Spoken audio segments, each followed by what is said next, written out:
আজ একদম অন্যরকম একটা রেসিপি নিয়ে চলে এসেছি। একঘেয়ে মাছ মাংস খেয়ে খেয়ে যখন মুখে অরুচি চলে আসে, ঠিক তখনই আমি এই রেসিপিটা বানিয়ে নিই। আজ বানাবো চিংড়ি মাছ দিয়ে কাঁচকলা বাটা। যার জন্য প্রথমেই 3টে কাঁচকলা নিয়ে নিয়েছি। এবার কাঁচকলার খোসা ছাড়িয়ে নিতে হবে।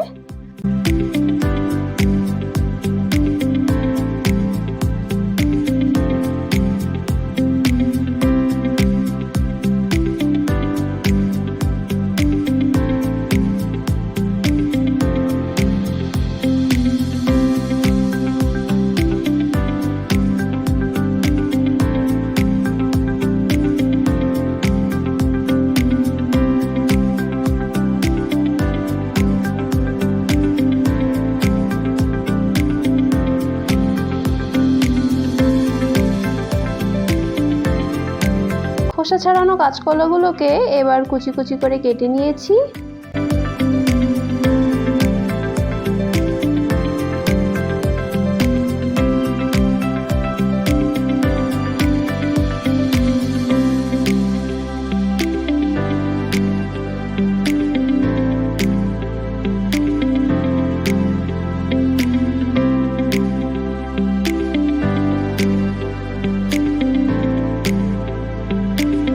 কাটা হয়ে গেছে। এবার একটা পাত্রে বেশ খানিকটা জল দিয়ে তার মধ্যে দিয়ে দেব বেশ খানিকটা হলুদ গুঁড়ো। এবার হলুদ গোলা জলের মধ্যে কাঁচকলাগুলোকে দিয়ে দেব। 2 মিনিট হলুদ জলের মধ্যে ভিজিয়ে রেখে তুলে রাখতে হবে, যাতে কলার কষটা বেরিয়ে যায়।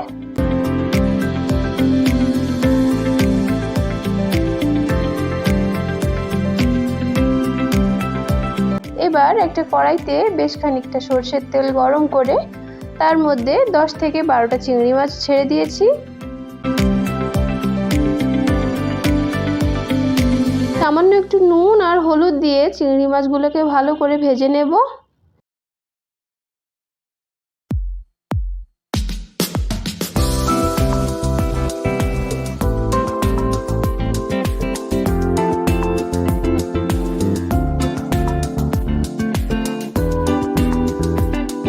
ভাজা হয়ে গেছে, এবার তুলে নিচ্ছি।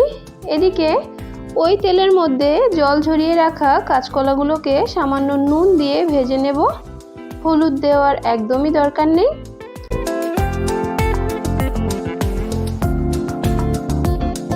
ভাজা হয়ে গেছে, এবার তুলে নিচ্ছি। কড়াইতে আর একটু তেল দিয়ে বেশ খানিকটা কালো জিরে ব্যবহার করছি। 2টো কাঁচা লঙ্কা ও 2টো শুকনো লঙ্কাও আমি দিয়ে দিচ্ছি।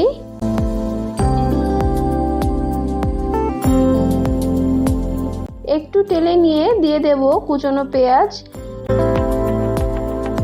একটু নেড়ে চেড়ে দিয়ে দেব একটা গোটা রসুনের কোয়া, সেটাই ভেজে নিচ্ছি।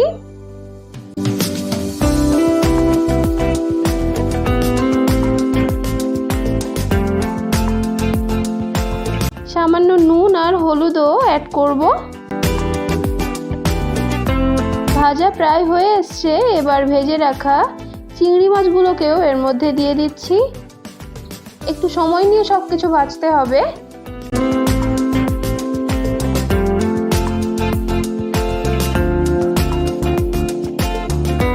এবার শিলে খুব ভালো করে বেটে নেব।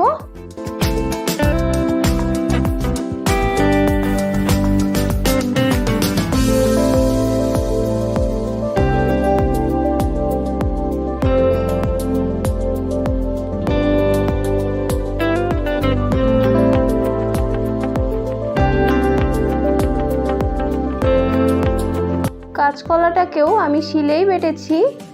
এই কাজটা আপনারা চাইলে মিক্সিতেও অনায়াসে করে নিতে পারবেন।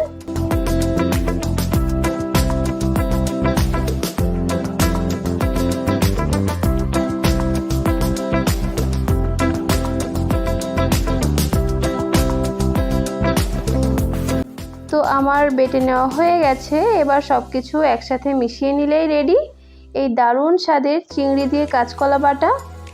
আমি সরষের তেল আর কাঁচা লঙ্কা জাস্ট ডেকোরেশনের জন্য এখানে ব্যবহার করেছি। এটা আপনারা চাইলে নাও দিতে পারেন। গরম ভাতের সাথে জাস্ট জমে যাবে। নিত্য নতুন আরও রেসিপি পেতে আমার চ্যানেলটিকে অবশ্যই ফলো করে নেবেন। আজ এ পর্যন্ত, দেখা হচ্ছে আপনাদের সাথে নেক্সট ভিডিওতে। ততক্ষণ সবাই ভালো থাকবেন।